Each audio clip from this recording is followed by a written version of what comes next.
Mr. Deputy Speaker, I report today on an economy that continues to grow, continues to create more jobs than ever before, and continues to confound those who seek to talk it down. An economy set on a path to a new relationship with our European neighbours and a new future outside the European Union. A future that will be full of change, full of new challenges, and above all, full of new opportunities. And in this budget, we express our resolve to look forwards, not backwards, to embrace that change, to meet those challenges head-on, and to seize those opportunities for Britain. The negotiations on our future relationship with the EU are in a critical phase. My right honourable friend, the Prime Minister, has been clear that we seek a deep and special partnership based on free and frictionless trade in goods and services, close collaboration on security, and strong mutual respect and friendship. And as Chancellor, Mr. Deputy Speaker, I am clear that one of the biggest boosts we can provide to businesses and families, one of the best ways to protect British jobs and prosperities as we build that new future, is to make early progress in delivering my right honourable friend's vision, with an implementation agreement that allows businesses to plan and invest with confidence. And this government will make the pursuit of that progress a top priority in the weeks ahead. But, Mr. Deputy Speaker, while we work to achieve this deep and special partnership, we are determined to ensure that the country is prepared for every possible outcome.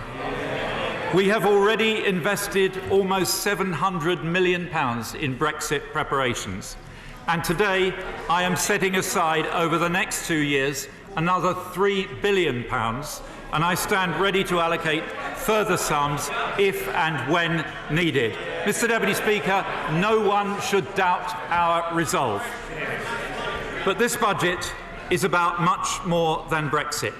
The world is on the brink of a technological revolution, one that will change the way we work and live and transform our living standards for generations to come. And we face a choice.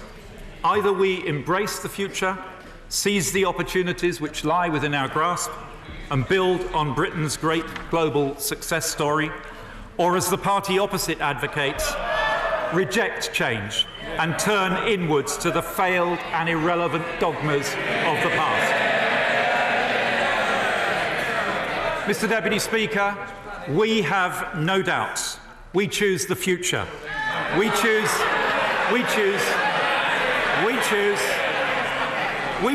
to run towards change, not away from it, to prepare our people to meet the challenges ahead, not to hide from them. And the prize will be enormous, because for the first time in decades, Britain is genuinely at the forefront of this technological revolution, not just in our universities and research institutes, but this time in the commercial development labs of our great companies and on factory floors and business parks across this land. But we must invest to secure that bright future for Britain, and at this budget, that is what we choose to do.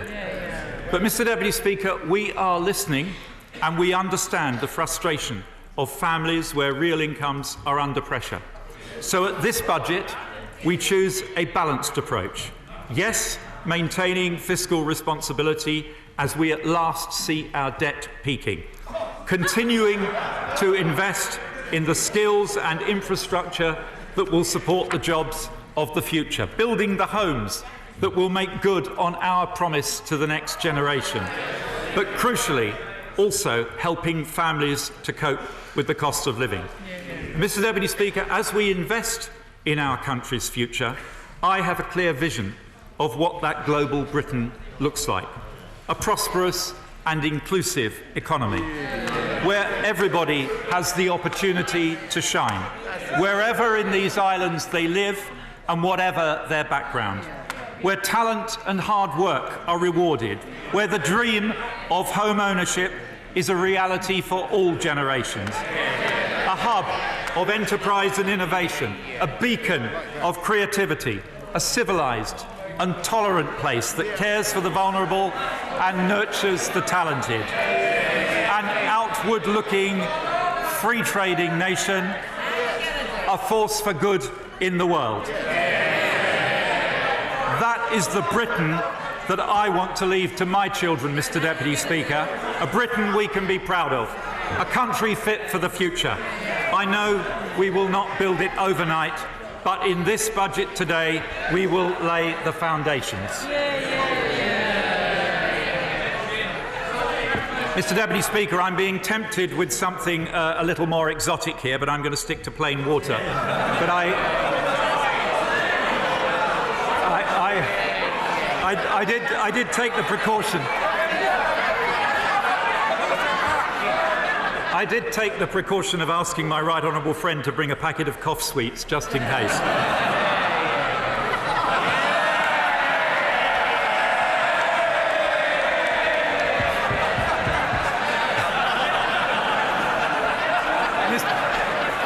Mr. Deputy Speaker, I shall.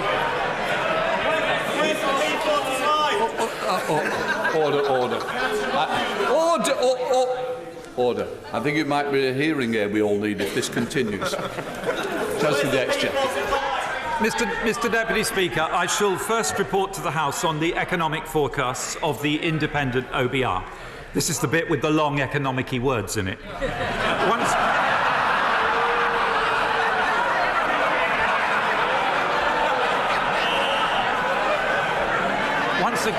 Once again, I thank Robert Choate and his team for their hard work over the last few weeks.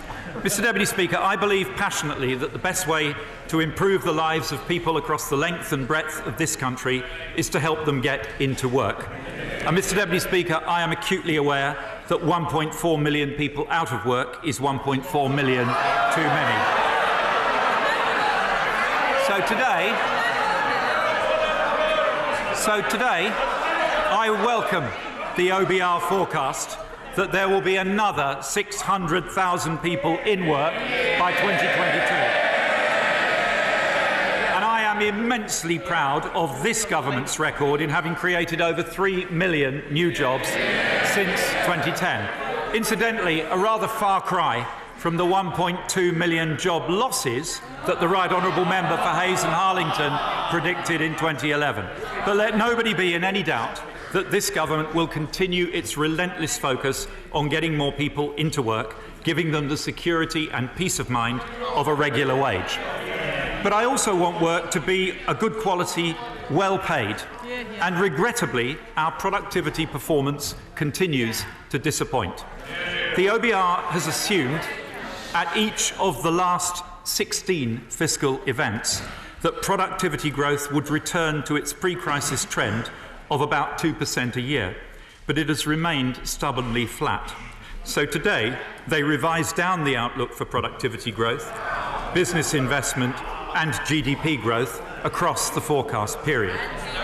The OBR now expects to see GDP grow 1.5% in 2017, 1.4% in 2018, 1.3% in 2019 and 2020, before picking back up to 1.5% and finally 1.6% in 2022, with inflation peaking at 3% in this quarter before falling back towards target over the next year.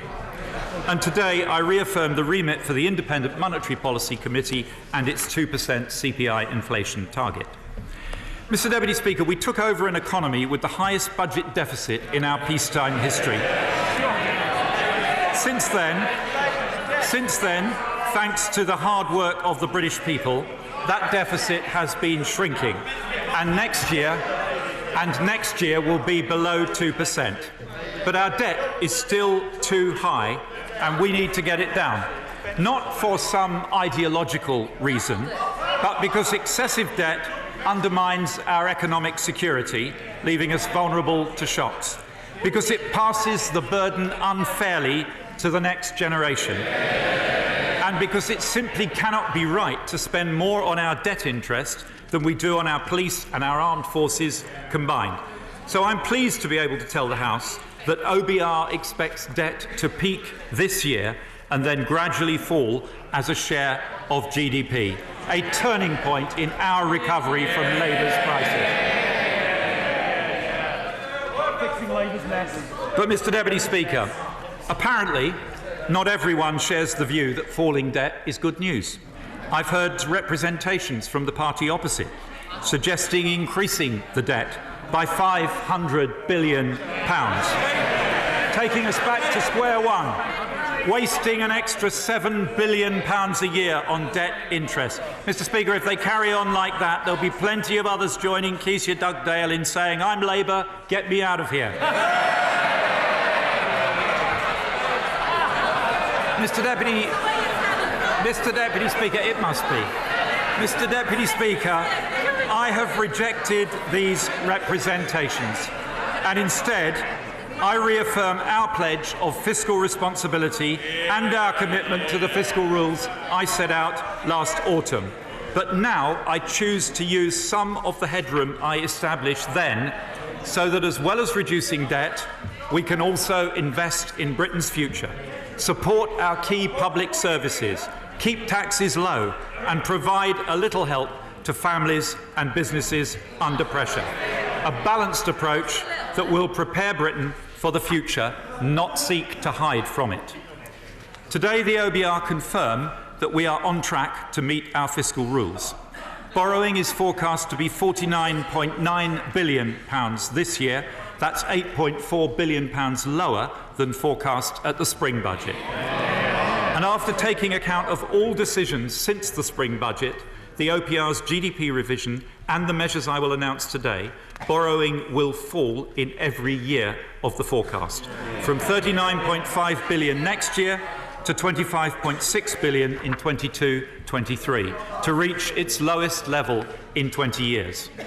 As a percentage of our GDP, it falls from 2.4% this year to 1.9% next year, then 1.6, 1.5, 1.3, and finally 1.1% in 22-23. The OBR forecasts the structural deficit to be 1.3% of GDP in 2021, giving £14.8 billion of headroom against our 2% target. Debt will peak at 86.5% of GDP this year. It will then fall to 86.4% next year, then 86.1, 83.1, 79.3, and finally 79.1 in 22-23. The first sustained decline in debt in 17 years. Mr Deputy Speaker, under Conservative-led governments, the hard work of the British people is steadily clearing up the mess left behind by Labour.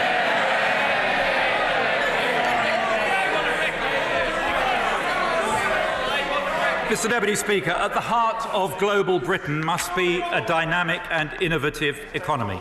On Monday, the Prime Minister set out the key elements of our modern industrial strategy, a strategy to raise productivity and wages in all parts of our country and to guarantee the brighter future we have promised to the next generation.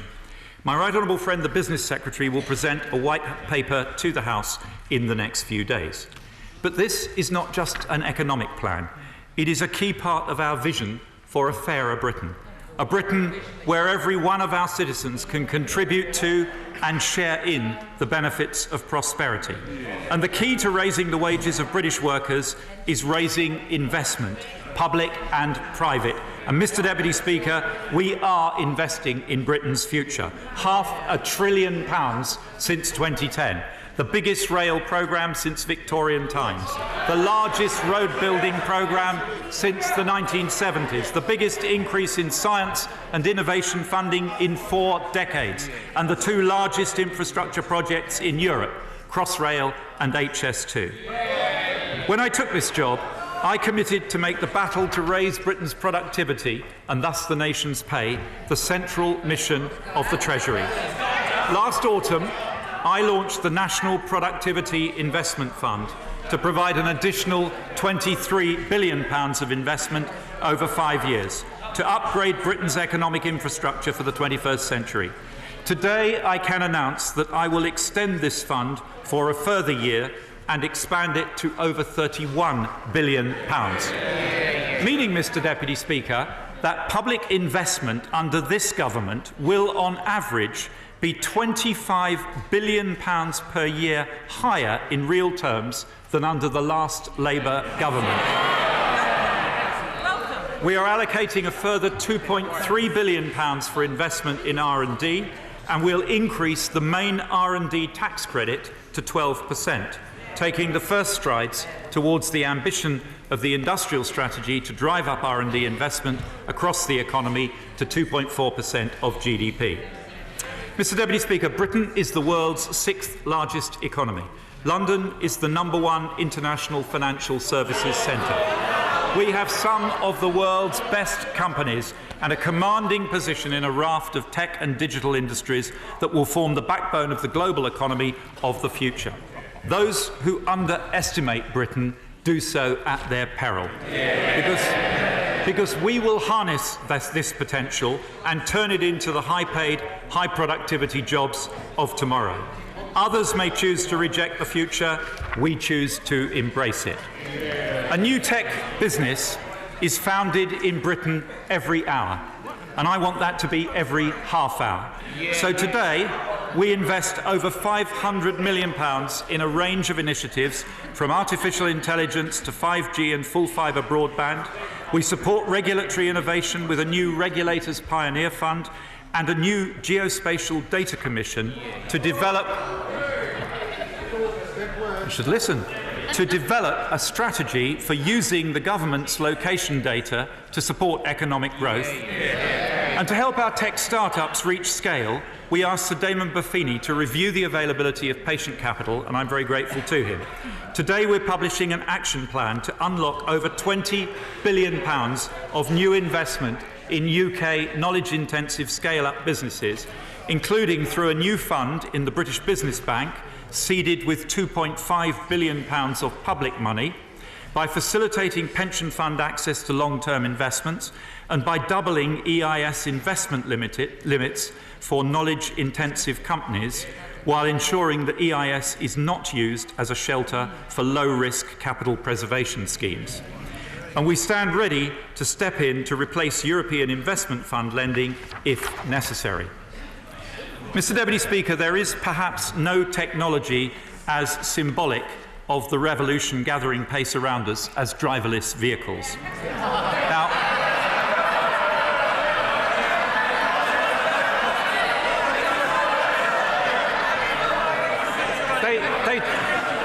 they surely don't want me to make that joke about the Labour Party again, Mr. Deputy Speaker. Mr. Deputy Speaker, I know that Jeremy Clarkson doesn't like them, but there are many other good reasons to pursue this technology. So today, we step up our support for it. Sorry, Jeremy, but definitely not the first time you've been snubbed by Hammond and May.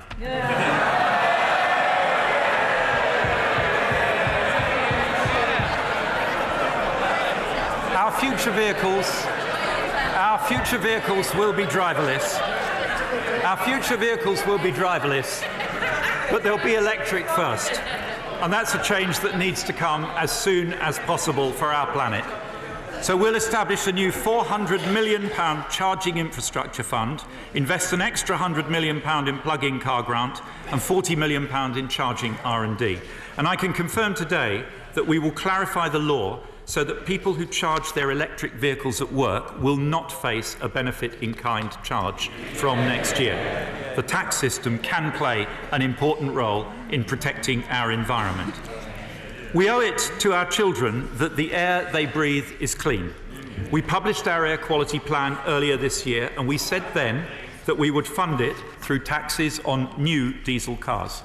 From April 2018, the first-year VED rate for diesel cars that don't meet the latest standards will go up by 1 band, and the existing diesel supplement in company car tax will increase by 1 percentage point. Drivers buying a new car will be able to avoid this charge as soon as manufacturers bring forward the next generation cleaner diesels that we all want to see. And we only apply this measure to cars.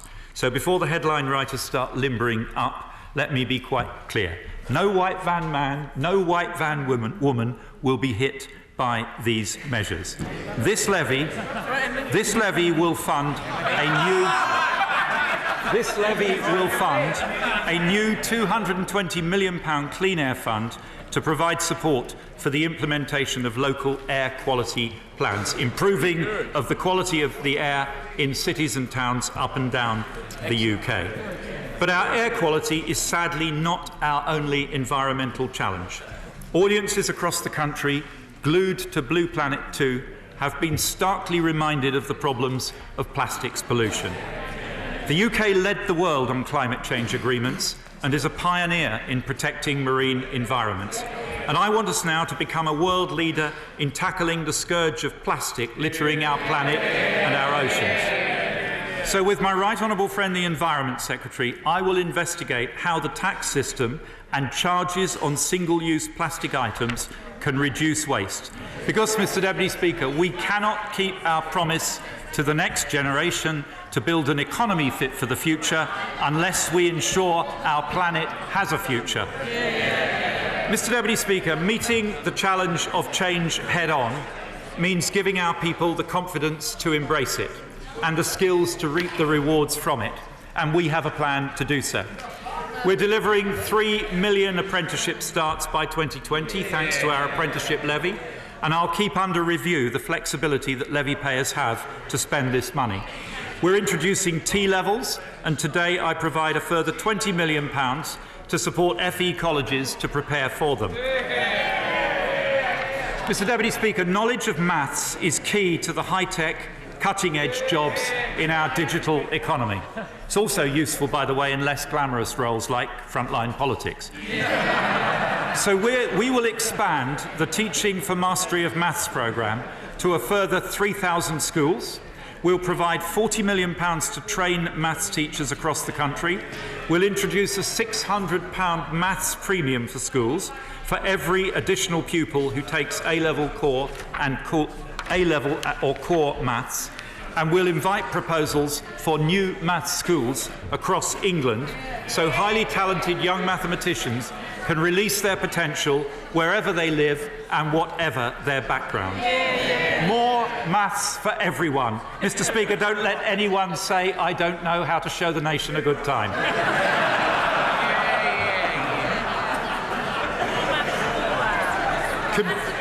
Computer science is also at the heart of this revolution. So we'll ensure that every secondary school pupil can study computing by tripling the number of trained computer science teachers to 12,000. And we'll work with industry to create a new national centre for computing. But, Mr Deputy Speaker, rapid technological change means we also need to help people to retrain during their working lives, ensuring that our workforce is equipped with the skills they need for the workplace of the future. So today, my right honourable friend, the Education Secretary, and I are launching an historic partnership between government, the CBI and the TUC to set the strategic direction for a national retraining scheme.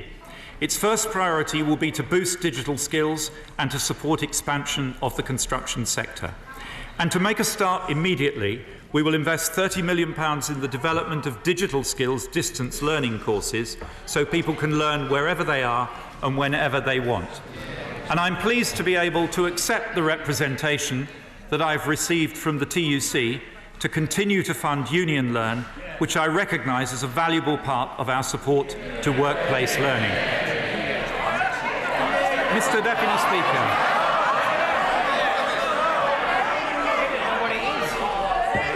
Apparently they don't, Mr Deputy Speaker. Mr Deputy Speaker, backing skills. I got an email from Len asking me specially, so I couldn't say no, could I? Backing skills is key to unlocking growth nationally, but far too much of our economic strength is concentrated in our capital city.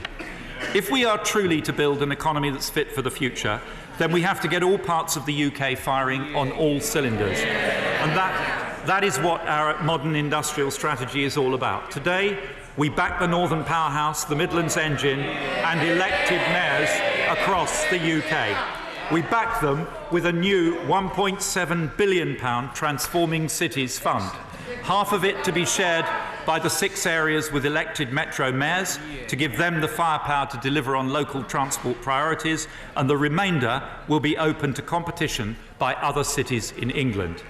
We're investing £300 million to ensure that HS2 infrastructure will accommodate future Northern Powerhouse and Midland Engine rail improvements. I'm also providing £30 million today to trial new solutions to improve mobile and digital connectivity on trains on the Trans-Pennine route. We're developing a local industrial strategy with Manchester, and I'm pleased to announce a second devolution deal with Andy Street in the West Midlands.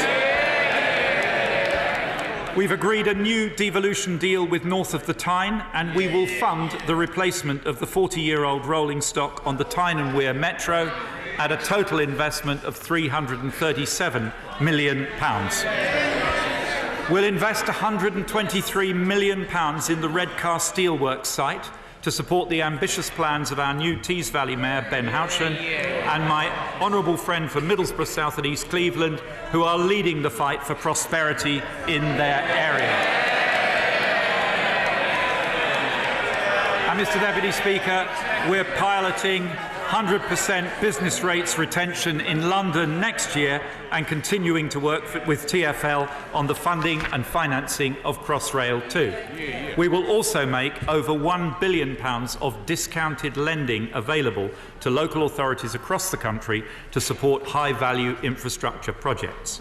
A Conservative government giving power back to the people of Britain and driving prosperity and greater fairness across our United Kingdom. Mr Deputy Speaker, the decisions taken in this budget also mean £2 billion more for the Scottish Government, £1.2 billion more for the Welsh Government, and over £650 million more for a Northern Ireland executive. I can confirm today that progress is being made on city deals for Tay Cities and Stirling and on a growth deal for Borderlands. I'm getting used, Mr Deputy Speaker, to the experience of having my ear bent by 13 Scottish Conservative colleagues.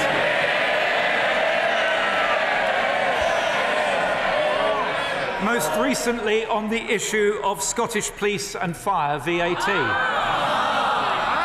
The SNP knew the rules, they knew the consequences of introducing these bodies, and they ploughed ahead anyway. But, Mr Deputy Speaker, my Scottish Conservative colleagues have persuaded me that the Scottish people should not lose out just because of the obstinacy of the SNP government. So we will legislate to allow VAT refunds from April 2018. And in response to yet more representations from my honourable Scottish friends, aided and abetted by my honourable friend for Waveney, from November 2018, we will introduce transferable tax history for transfers of oil and gas fields in the North Sea, an innovative tax policy that will encourage new entrants to bring fresh investment to a basin that still holds up to 20 billion barrels of oil. We will begin negotiations towards growth deals for North Wales and Mid Wales, and we'll abolish tolls on the Severn Bridge as promised by the end of next year. We'll deliver on our commitment to review the effect of VAT and APD on tourism in Northern Ireland, reporting at next year's budget, and we will open negotiations for a Belfast City deal as part of our commitment to a comprehensive and ambitious set of city deals across Northern Ireland.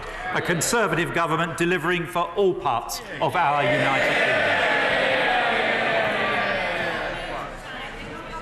Mr Deputy Speaker, it is only by supporting our regions and nations, dealing with our debts and investing in skills and infrastructure for the long term that we can build an economy fit for the future.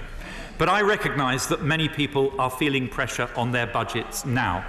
And because we are all in politics to make people's lives better, in the short term as well as the long term, we will take further measures in this budget to help families and businesses where we can. Mr Deputy Speaker, the switch to universal credit is a long overdue and necessary reform. Replacing Labour's broken system that discouraged people from working more than 16 hours a week and trapped 1.4 million on out-of-work benefits for nearly a decade. Universal credit delivers a modern welfare system where work always pays and people are supported to earn. But I recognise, Mr Deputy Speaker, the genuine concerns on both sides of the House about the operational delivery of this benefit, and today we will act on those concerns. First, we will remove the 7-day waiting period applied at the beginning of a benefit claim so that entitlement to universal credit will start on the day of the claim. To provide greater support during the waiting period, we will change the advances system to ensure that any household that needs it can access a full month's payment within 5 days of applying. We will make it possible to apply for an advance online. We will extend the repayment period for advances from 6 months to 12 months. And any new universal credit claimant in receipt of housing benefit at the time of the claim will continue to receive that housing benefit for a further 2 weeks, making it easier for them to pay their rent. This, Mr Deputy Speaker, is a £1.5 billion package to address concerns about the delivery of the benefit. My right honourable friend, the Secretary of State for Work and Pensions, will give further details in a statement to the House tomorrow. Mr Deputy Speaker, we also want to help low-income households in areas where rents have been rising fastest. In the long run, of course, the answer lies in increasing the amount of housing available, a theme I shall return to. But in the meantime, the best way to help them is by increasing the rate of support in those areas where rents are least affordable. So we will increase targeted affordability funding by £125 million over the next 2 years, benefiting 140,000 people. We will always listen to genuine concerns and act where we can to help. Mr Deputy Speaker, making work pay is core to the philosophy of this government. That is why we introduced the national living wage in 2016. From April, it will rise by 4.4%, from £7.50 an hour to £7.83, handing full-time workers a further £600 pay increase, taking their total pay rise since its introduction to over £2,000 a year. We also accept the Low Pay Commission's recommendations on national minimum wage rates, supporting our young people with the largest increase in youth rates in 10 years, delivering a pay rise for over 2 million minimum wage workers of all ages across the country. Mr Deputy Speaker, the facts are these. Income inequality today is at its lowest level in 30 years. The top 1% are paying a larger share of income tax than at any time under the last Labour government.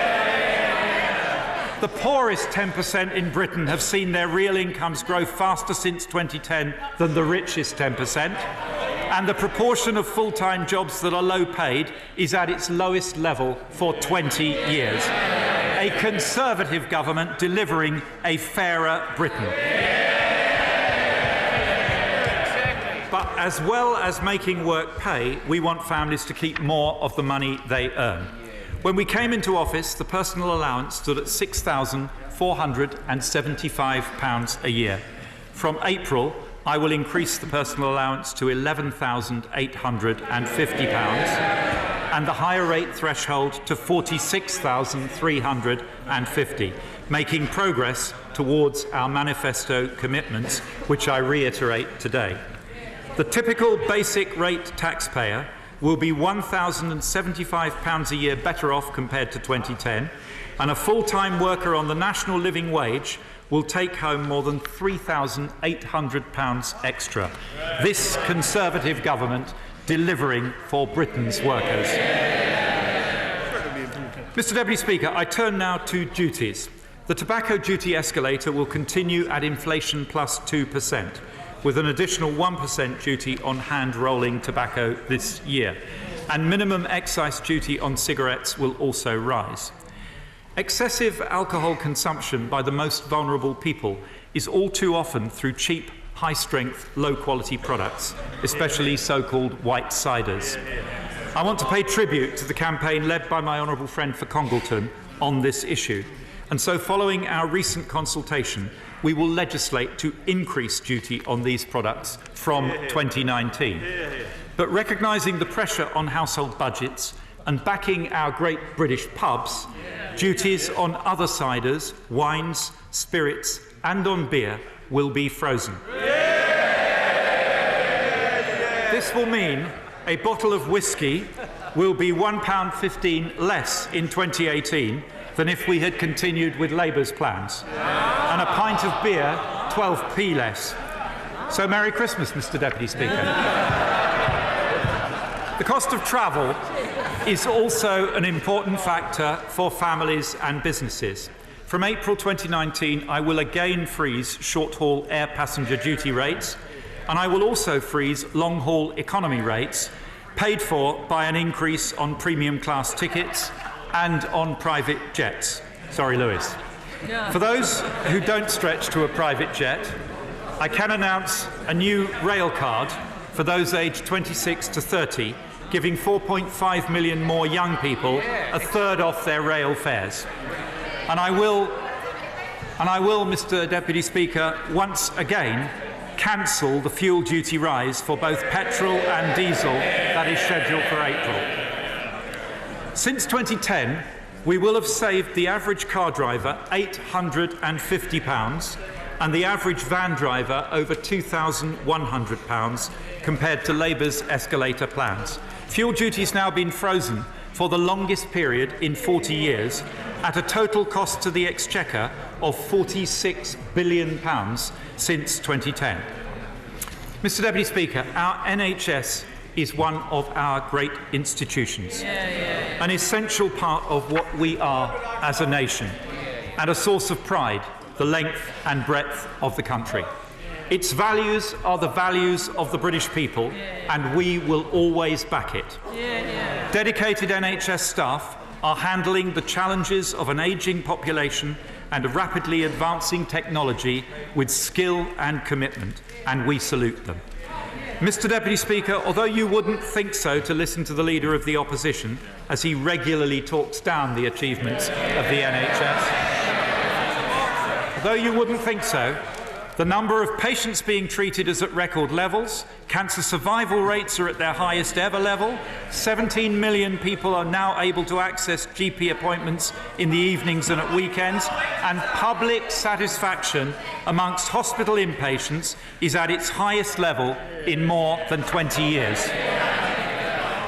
It is central to this government's vision that everyone has access to the NHS free at the point of need. That is why we endorsed and funded the NHS's 5-year forward view in 2014. But even with this additional funding, we acknowledge that the service remains under pressure, and today we respond. First, we will deliver an additional £10 billion package of capital investment in frontline services over the course of this Parliament to support the sustainability and transformation plans which will make our NHS more resilient, investing for an NHS fit for the future. But we also recognise that the NHS is under pressure right now. I am therefore exceptionally and outside the spending review process making an additional commitment of resource funding of £2.8 billion to the NHS in England. £350 million immediately to allow trusts to plan for this winter, £1.6 billion in 2018-19, with the balance in 1920, taking the extra resource into the NHS next year to £3.75 billion in total. Meaning, Mr Deputy Speaker, meaning that our NHS will receive a £7.5 billion increase to its resource budget over this year and next. Mr Deputy Speaker, our nation's nurses provide invaluable support to us all in our time of greatest need and deserve our deepest gratitude for their tireless efforts. My right honourable friend, the Health Secretary, has already begun discussions with health unions on pay structure modernisation for Agenda for Change staff to improve recruitment and retention. He will submit evidence to the independent pay review body in due course. But I want to assure NHS staff and patients and members of this House that if the Health Secretary's talks bear fruit, I will protect patient services by providing additional funding for such a settlement. Mr. Deputy Speaker, just as our public services must be fit for the future, so too must our tax system. It must remain competitive to attract the brightest and the best to establish and grow the businesses of the future. It must raise the revenue we need to fund our public services, and it must be robust against abuse so that it is fair to all. Now, we've heard a lot of talk recently from the party opposite about what they would do to crack down on tax avoidance and evasion. But the truth is, Mr. Deputy Speaker, they didn't. It's this government that has clamped down on avoidance and evasion. This government that has seen the tax gap cut by a quarter since 2010 to a record low, and this government that has raked in an extra £160 billion over 7 years for our public services by collecting the taxes that are due. So I'm going to take no lectures, but I will take action, Mr. Deputy Speaker, and this budget continues the work of the last 7 years with a further package of measures that is forecast to raise £4.8 billion by 2022-23, doing the job that Labour failed to do for 13 years in office. Mr. Deputy Speaker, our long-term phased reduction of corporation tax has generated investment and jobs and raised £20 billion extra for our public services. We are committed to maintaining Britain's competitive corporation tax rates, but there is a case now for removing the anomaly of the indexation allowance for capital gains, bringing the corporate tax system into line with the personal capital gains tax system. I will therefore freeze this allowance so that companies receive relief for inflation up to January 2018, but not thereafter. I'm grateful to the Office for Tax Simplification for their recent report on the VAT registration threshold. At £85,000, the UK's VAT threshold is by far the highest in the OECD. By contrast, in Germany, it is just £15,600. I note the OTS conclusion that it distorts competition and disincentivises business growth. I also note the Federation of Small Businesses' concerns about the cliff edge of the threshold. But such a high threshold also has the benefit of keeping the majority of small businesses out of VAT altogether. So I am not minded to reduce the threshold. But I will consult on whether its design could better incentivise growth, and in the meantime we will maintain it at its current level of £85,000 for the next 2 years. Mr. Deputy Speaker, we can't build an economy fit for the future without supporting its backbone, our 5.5 million small businesses, who are responsible between them for nearly half of our private sector jobs. They give our economy its extraordinary vibrancy and resilience. But I recognise that many are feeling under pressure right now. And I know that what hard work it is to get a business off the ground, to get it to grow. So today I want to do what we can to ease that pressure. Mr. Deputy Speaker, business rates represent a high fixed cost for small businesses. At Budget 2016, we introduced a package of business rate relief worth almost £9 billion. With a further £435 million in the spring budget.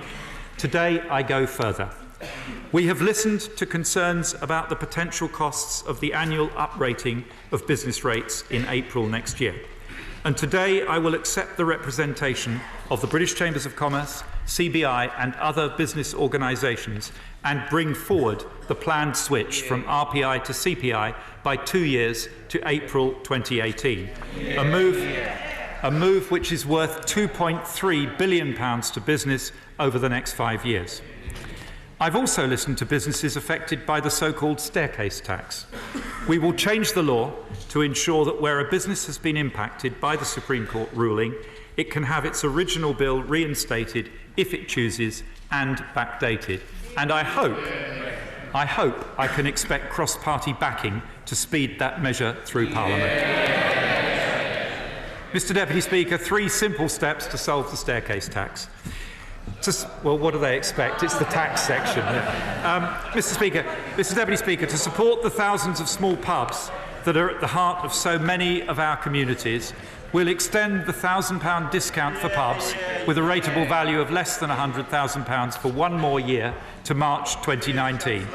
And I've heard the concerns about the 5-yearly revaluation system. Shorter revaluation periods will reduce the size of changes in valuations. So I can announce today that after the next revaluation, future revaluations will take place every 3 years. This Conservative government listening to small business. Yeah. Mr Deputy Speaker, there's a wider concern across this House and in the business community about the tax system in the digital age. Because along with innovation and growth that it brings, digitalisation poses challenges for the sustainability and fairness of our tax system. But this challenge can only properly be solved on an international basis, and the UK is leading the charge in the OECD and the G20 to find solutions. Today we publish a position paper on the tax challenge posed by the digital economy, setting out our emerging thinking about potential solutions. But in the meantime, we will take what action we can. Multinational digital businesses pay billions of pounds in royalties to jurisdictions where they are not taxed, and some of these royalties relate to UK sales. So from April 2019, and in accordance with our international obligations, we will apply income tax to royalties relating to UK sales when those royalties are paid to a low-tax jurisdiction, even if they do not fall to be taxed in the UK under our current rules. Mr Deputy Speaker, this will raise about £200 million a year. It does not solve the problem, but it does send a signal of our determination, and we will continue to work in the international arena to find a sustainable and fair long-term solution that properly taxes the digital businesses that operate in our cyberspace. And following representations from a number of my honourable friends, we are also taking further action to address online VAT fraud, which costs the taxpayer £1.2 billion per year, by making all online marketplaces jointly liable with their sellers for VAT, ensuring that sellers operating through them pay the right amount of VAT, just as we would expect retailers on our high street to do.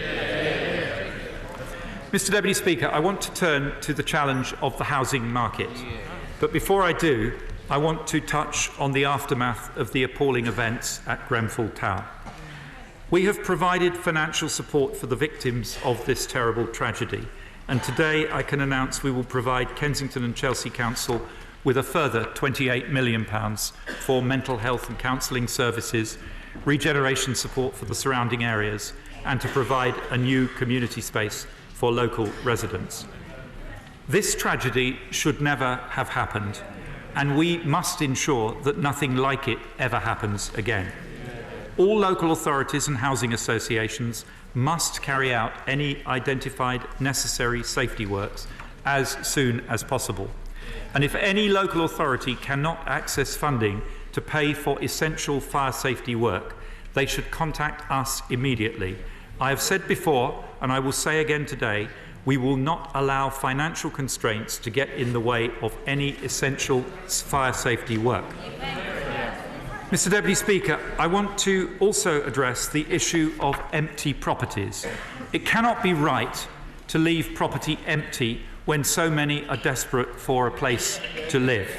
So we will legislate to give local authorities the power to charge a 100% council tax premium on empty properties. We will also launch a consultation on barriers to longer tenancies in the private rented sector and how we might encourage landlords to offer them to those tenants who want the extra security. I also want to say something about rough sleeping. It is unacceptable that in 21st century Britain there are people sleeping on the streets. So we'll invest today £28 million in 3 new Housing First pilots in the West Midlands, in Manchester and in Liverpool, and we'll establish a homelessness task force as part of our commitment to halving rough sleeping by 2022 and eliminating it by 2027. Mr Deputy Speaker, I'd like to thank the many colleagues who submitted ideas on how to tackle the challenge of the housing market, including my honourable friends for North East Hampshire, Eastleigh and Weston-super-Mare in particular. By continuing to invest in Britain's infrastructure, skills and R&D, we will ensure the recovery and productivity growth that is the key to delivering our vision of a stronger, fairer, more balanced economy and the assurance to the next generation of their economic security. But however successful we are in that endeavour, there is one area where young people today will rightly feel concern about their future prospects, and that is in the housing market. House prices are increasingly out of reach for many. It takes too long to save for a deposit, and rents absorb too high a portion of monthly income. So the number of 25 to 34-year-olds owning their own home has dropped from 59% to just 38% over the last 13 years. Put simply, successive governments over decades have failed to build enough homes to deliver the home-owning dream that this country has always been proud of, or indeed to meet the needs of those who rent. In Manchester a few weeks ago, my right honourable friend the Prime Minister made a pledge to Britain's younger generation that she would dedicate her premiership to fixing this problem, and today we take the next steps to delivering on that pledge by choosing to build. We send a message to the next generation that getting on the housing ladder is not just a dream of your parents' past, but a reality for your future. We've made a start with schemes like Help to Buy, which has helped over 320,000 people buy a home. We've increased the supply of homes. We've increased the supply of homes by more than 1.1 million since 2010, including nearly 350,000 affordable homes. House building stands at its highest level since the crash, with the latest figures showing that over 217,000 net additional homes were added to the stock last year. That is a remarkable achievement, but we need to do better still if we are to see affordability improve. Now, Mr Deputy Speaker, this is a complex challenge and there is no single magic bullet. If we don't increase the supply of land for new homes, more money will simply inflate prices and make matters worse. If we don't do more to support the growth of the SME house building sector that was all but wiped out by Labour's Great Recession, we will remain dependent on the major national house builders that dominate the industry. And if we don't train the construction workers of tomorrow, we may generate planning permissions, but we will not turn them into homes. So solving this challenge will require money, it will require planning reform, and it will require intervention. So today we set out an ambitious plan to tackle the housing challenge. Over the next 5 years, we will commit a total of at least £44 billion of capital funding, loans and guarantees to support our housing market, to boost the supply of skills, resources and building land, and to create the financial incentives necessary to deliver 300,000 net additional homes a year on average by the mid-2020s, the biggest annual increase in housing supply since 1970. New money for the Home Builders Fund to get SME house builders building again, a £630 million small sites fund to unstick the delivery of 40,000 homes, a further £2.7 billion to more than double the Housing Infrastructure Fund, £400 million more for estate regeneration, a £1.1 billion fund to unlock strategic sites, including new settlements and urban regeneration schemes, a lifting of HRA caps for councils in high-demand areas to get them building again, and £8 billion of new financial guarantees to support private house building and the purpose-built private rented sector.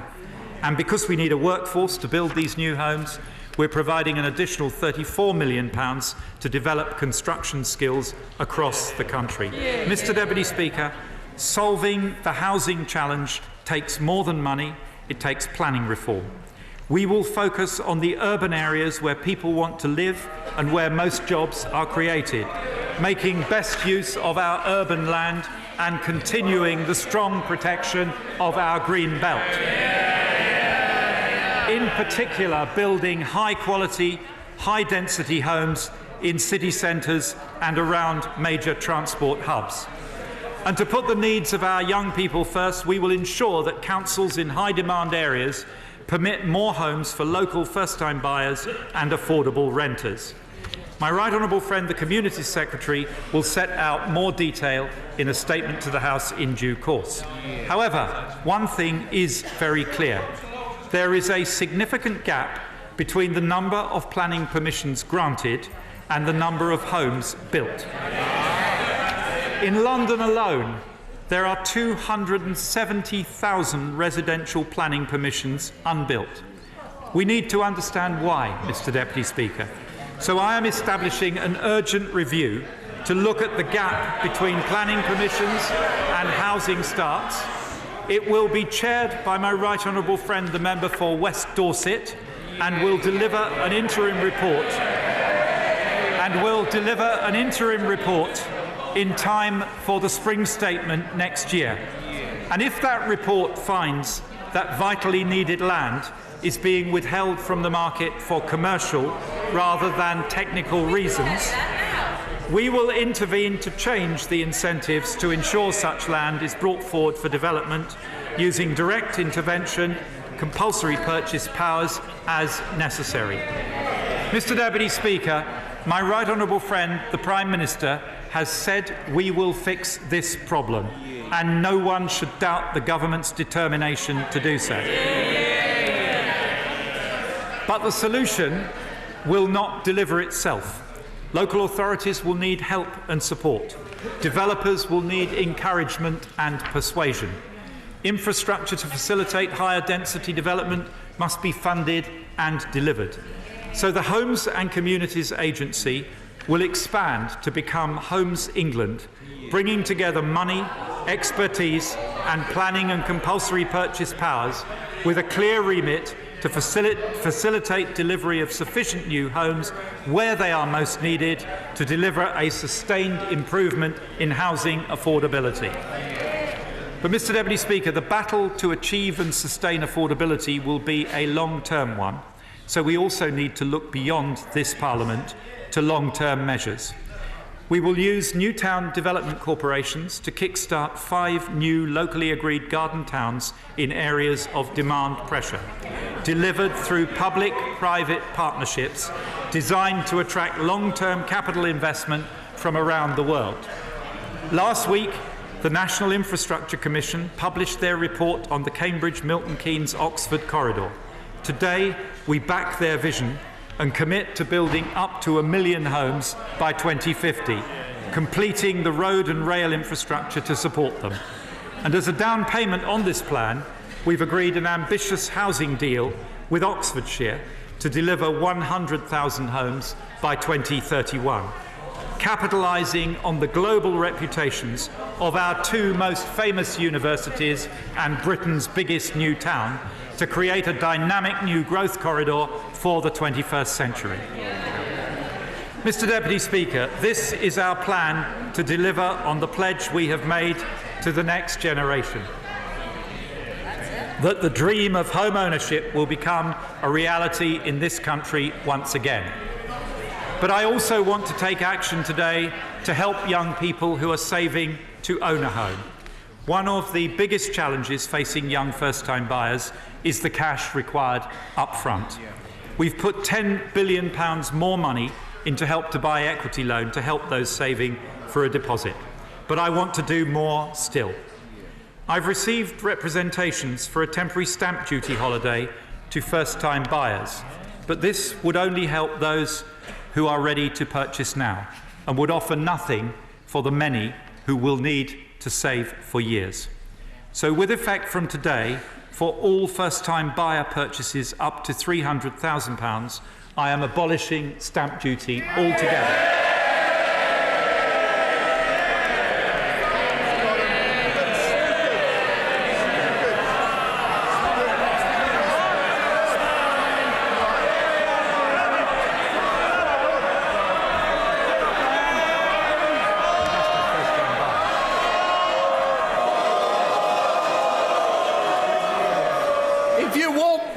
You're going to have to let the Chancellor finish. Chancellor of the Exchequer. And, Mr Deputy Speaker, to ensure that this relief also helps first-time buyers in very high-price areas like London, it will also be available on the first £300,000 of the purchase price of properties up to £500,000, meaning an effective reduction of £5,000. Mr Deputy Speaker, that is a stamp duty cut for 95% of all first-time buyers who pay stamp duty and no stamp duty at all for 80% of first-time buyers from today. Mr Deputy Speaker, when we say we will revive the home-owning dream in Britain, we mean it. We do not underestimate the scale of the challenge, but today we have made a substantial down payment. Mr Deputy Speaker, one of the things that I love most about this country is its sense of opportunity. I've always felt it, and I want young people growing up today to have that same sense of boundless opportunity. In this budget, I've set out a vision for Britain's future and a plan for delivering it. But by getting our debt down, by supporting British families and businesses, by investing in the technologies and the skills of the future, by creating the homes and the infrastructure our country needs, we are at a turning point in our history, and we resolve to look forwards, not backwards, to build on the strengths of the British economy, to embrace change, not hide from it, to seize the opportunities ahead of us, and together to build a Britain fit for the future. I commend this statement to the House.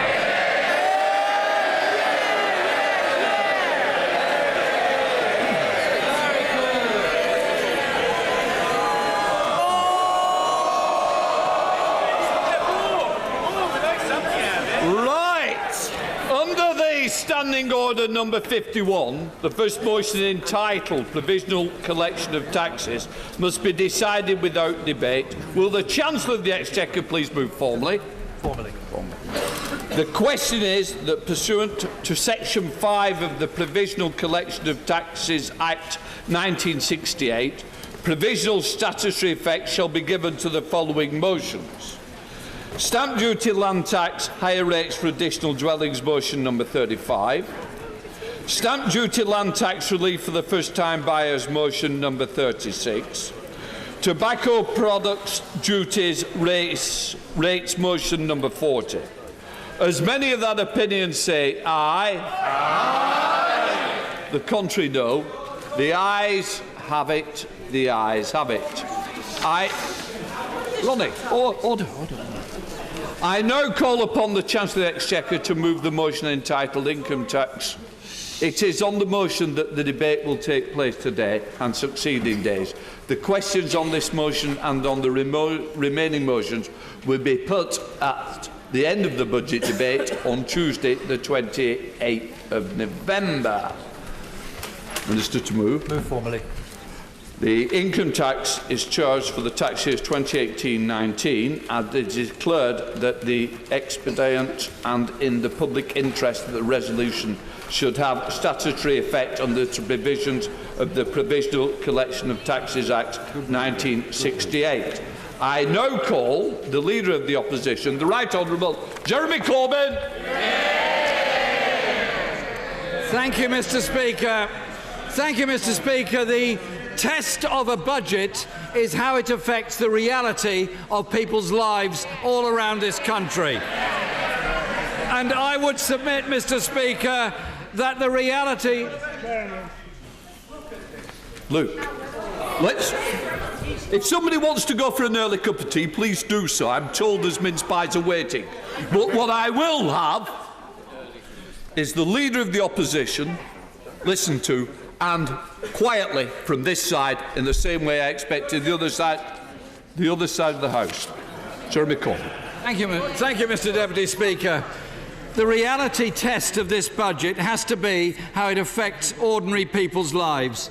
And I believe as the days go ahead and this budget unravels, the reality will be a lot of people will be no better off, and the misery that many are in will be continuing.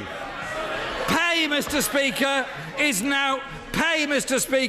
is now lower than it was in 2010, and wages are now falling again. Economic growth in the first 3 quarters of this year is the lowest since 2009 and the slowest of the major economies in the G7. It's a record of failure with a forecast of more to come. Economic growth has been revised down. Productivity growth has been revised down. Business investment revised down. People's wages and living standards revised down. What sort of strong economy is that? What sort of fit for the future is that? You may recall, Mr. Deputy Speaker, the deficit was due to be eradicated by 2015. Then that moved to 2016, then to 2017, then 2020, and now we're looking at 2025. They're missing their major targets, but the failed and damaging policy of austerity remains. The number of people sleeping rough has doubled since 2010, and this Christmas, Mr. Deputy Speaker, 120,000 children will spend Christmas in temporary accommodation. 3 new pilot schemes to look at rough sleeping across the whole country simply doesn't cut it. We want action now to help those poor people that are forced to sleep on our streets and beg for the money. Order. I think the whip should know better. Mr. Spencer, I'm sure we can relax. If not, please. We don't need any more from me. If not, leave the chamber. Carry on. The point I was making, Mr. Speaker, 3 new pilot schemes for rough sleepers simply doesn't cut it.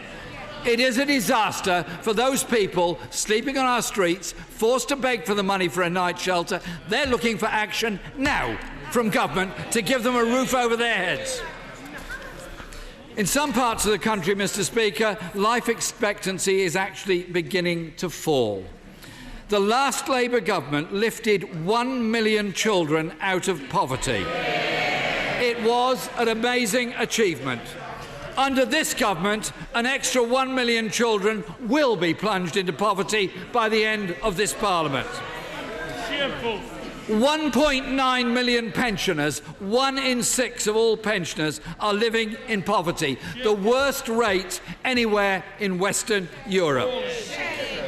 So it's falling pay, slow growth and rising poverty, and this is what the Chancellor has the cheek to call a strong economy. His predecessors said they would put the burden on those with the broadest shoulders. So how's that turned out? The poorest tenth, Mr. Deputy Speaker, the poorest tenth of households will lose 10% of their income by 2022, while the richest will lose just 1%. So much for tackling burning injustices. This is a government tossing fuel on the fire. Personal debt levels are rising. 8.3 million people over-indebted.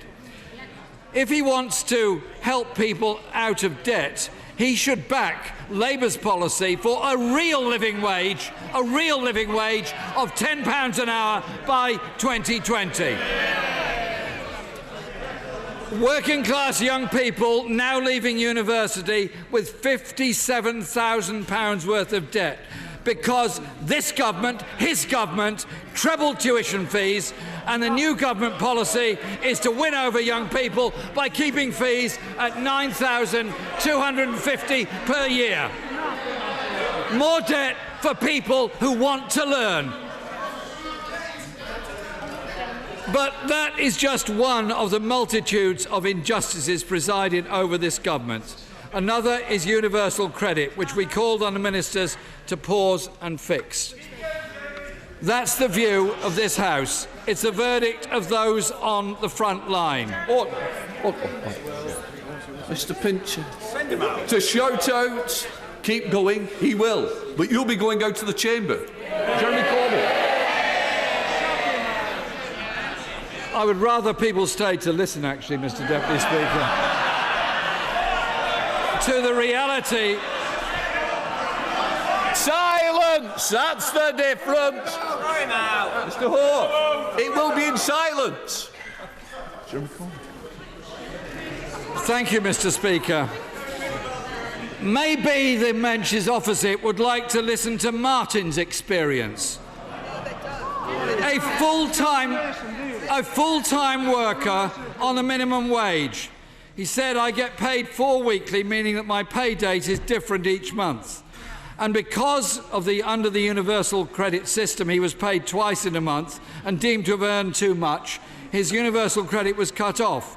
This led me into rent arrears, and I had to use a food bank for the first time in my life. That is the humiliation that he and so many others have gone through because of the problems of universal credit. Wouldn't it have been better to pause the whole thing and look at the problems it has caused? The Chancellor's solution to a failing system causing more debt is to offer a loan. And the 6-week wait, with 20% waiting even longer, simply becomes a 5-week wait. This system has been run down by £3 billion of cuts to work allowances, the 2-child limit and the perverse and appalling rape clause, and caused evictions because housing benefit isn't paid direct to the landlord. So I say to the Chancellor again, put this system on hold so it can be fixed and keep 1 million of our children out of poverty.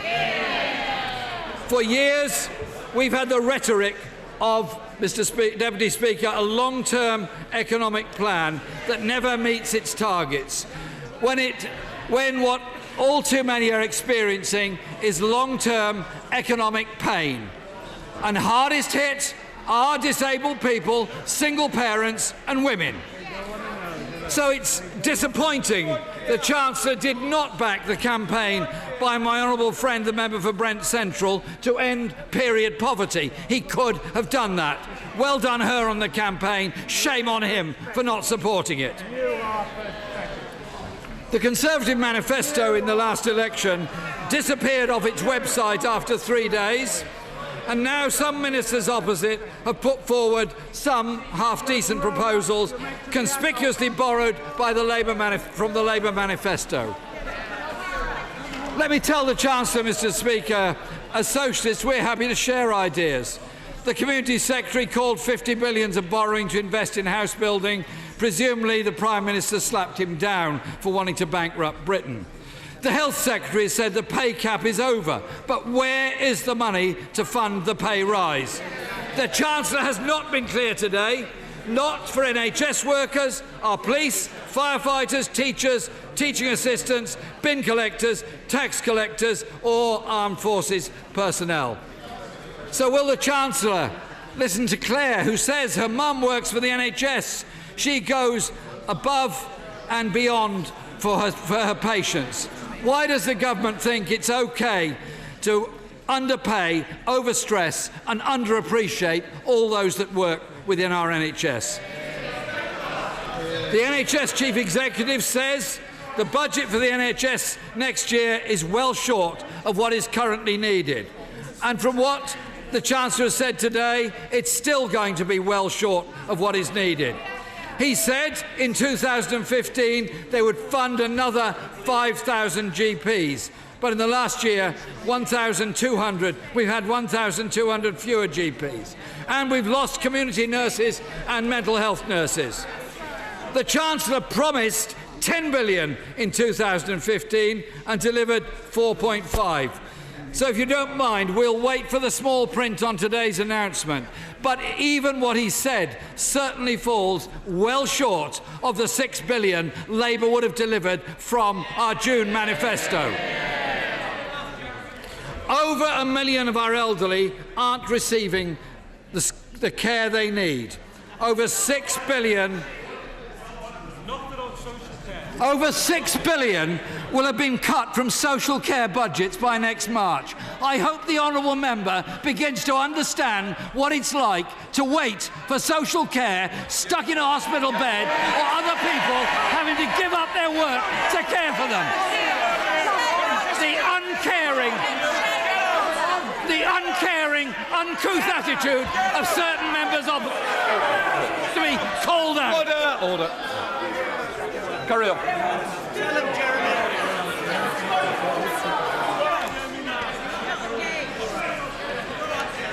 Mr. Speaker, that is why social care budgets are so important for so many very desperate people in our country. Our schools, Mr. Deputy Speaker, will be 5% worse off by 2019, despite the Conservative manifesto promising no school would be worse off. 5,000 head teachers from 25 counties wrote to the Chancellor saying, "We are simply asking for the money that has been taken out of the system to be returned." A senior science technician wrote to me, Robert, saying, my pay has been reduced by over 30%. I've seen massive cuts at my school. Good teachers and support staff leave. That is what does for the morale of both teachers and students in school.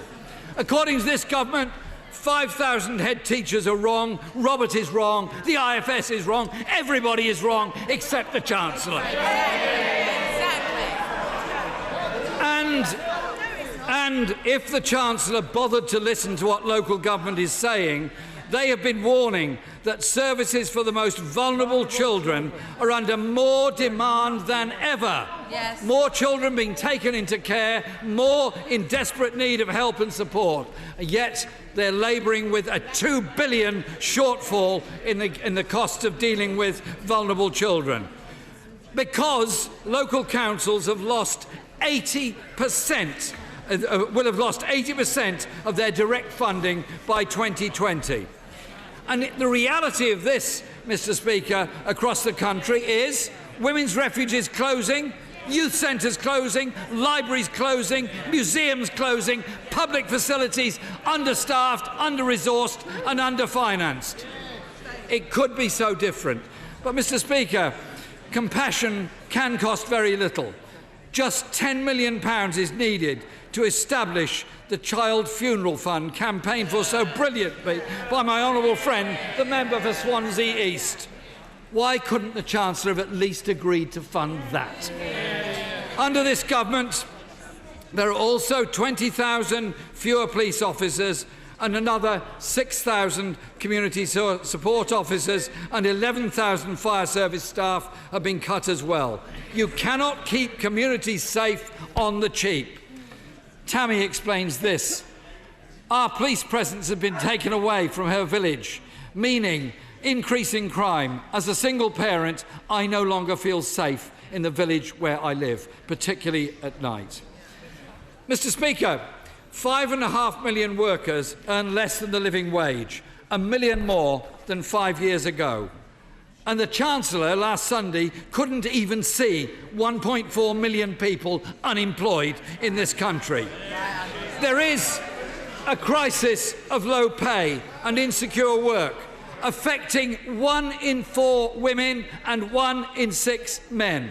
A record 7.4 million people in working households living in poverty.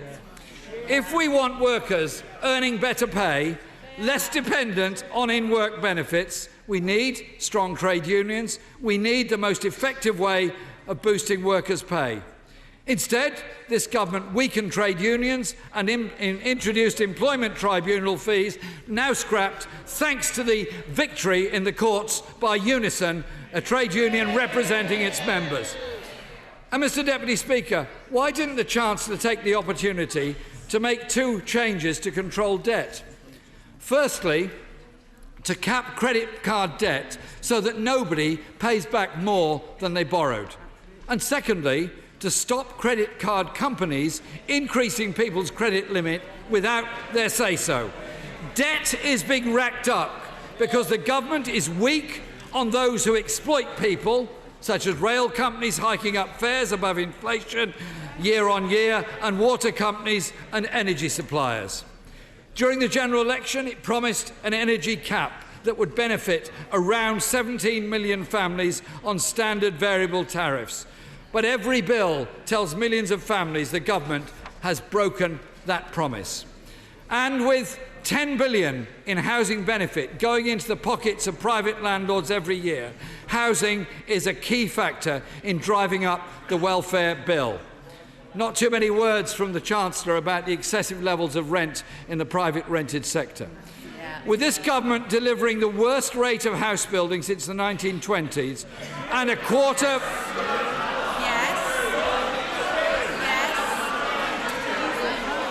And a quarter of a million fewer council homes, any commitment would be welcome. But we've been here before. The government promised 200,000 starter homes 3 years ago. Not a single one has yet been built in those 3 years. We need a large-scale, publicly funded house building programme, not this government's accounting tricks and empty promises. Yes, we back the abolition of stamp duty for first-time buyers because it was another Labour policy in our manifesto in June, not a Tory one. And this government continues preference for spin over substance. That means across this country the words Northern Powerhouse and Midlands Engine are now met with derision.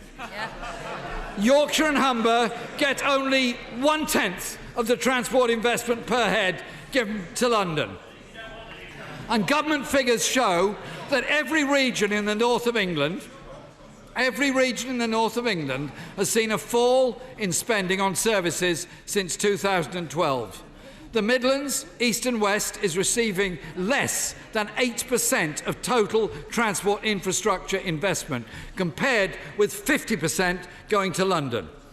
In the East and West Midlands, 1 in 4 workers are paid less than the living wage. So much for the Midlands Engine. Re-announced funding for the Transpennine rail route won't cut it, and today's other announcements won't redress that balance. Combined with counterproductive austerity, this lack of investment has consequences in sluggish growth and shrinking pay brackets. Public investment has virtually halved. Under this government, Britain has the lowest rate of public investment in the G7. But it's now investing in driverless cars after months of road testing backseat driving in the government. By moving from RPI to CPI indexation on business rates, the Chancellor has adopted another Labour policy. But why don't they go further and adopt Labour's entire business rates pledge, including exempting plant and machinery and annual revaluation of business rates? Nowhere has their chaos been more evident than over Brexit. Following round after round of fruitless Brexit negotiations, the Brexit Secretary has been shunted out for the Prime Minister, who has got no further. Every major business organisation has written to the government telling them to pull their finger out and get on with it. Businesses are delaying crucial investment decisions because if this government doesn't get its act together soon, they will be taking relocation decisions. Crashing out with no deal and turning Britain into a tax haven will damage people's jobs and living standards, serving only a wealthy few. It's not as if this government isn't doing its best to protect tax havens and their clients in the meantime. The Paradise Papers have again exposed how a super-rich elite is allowed to get away with dodging taxes. This government has opposed measure after measure in this House and their Tory colleagues in the European Parliament to clamp down on the tax havens that facilitate this outrageous leeching from our public purse. Non-paid tax Clever reinvestment to get away with tax actually hits hospitals, schools, housing, and hits the poorest and most needy in our society. There's nothing moral about dodging tax. There's everything immoral about evading it. Mr. Speaker, too often it feels like there is one rule for the super rich and another for the rest of us. The horrors of Grenfell Tower were a reflection of a system that puts profits before people, that fails to listen to working-class communities. In 2013, the government received advice in a coroner's report that sprinklers should be fitted in all high-rise buildings. Today, once again, the government failed to fund the £1 billion investment needed. The Chancellor says the councils should contact them. But Nottingham has, Westminster has, and they've been refused. Nothing was offered to them. We, Mr. Speaker, have the privilege to be members of Parliament in a building that is about to be retrofitted with sprinklers to protect us. The message is pretty clear. This government cares more about what happens here than happens to people living in high-rise homes. In effect, saying they matter less. Our country, Mr. Speaker, is marked by growing inequality and injustice. We were promised with lots of hype a revolutionary budget. The reality is nothing has changed. People were looking for help from this budget and they've been let down.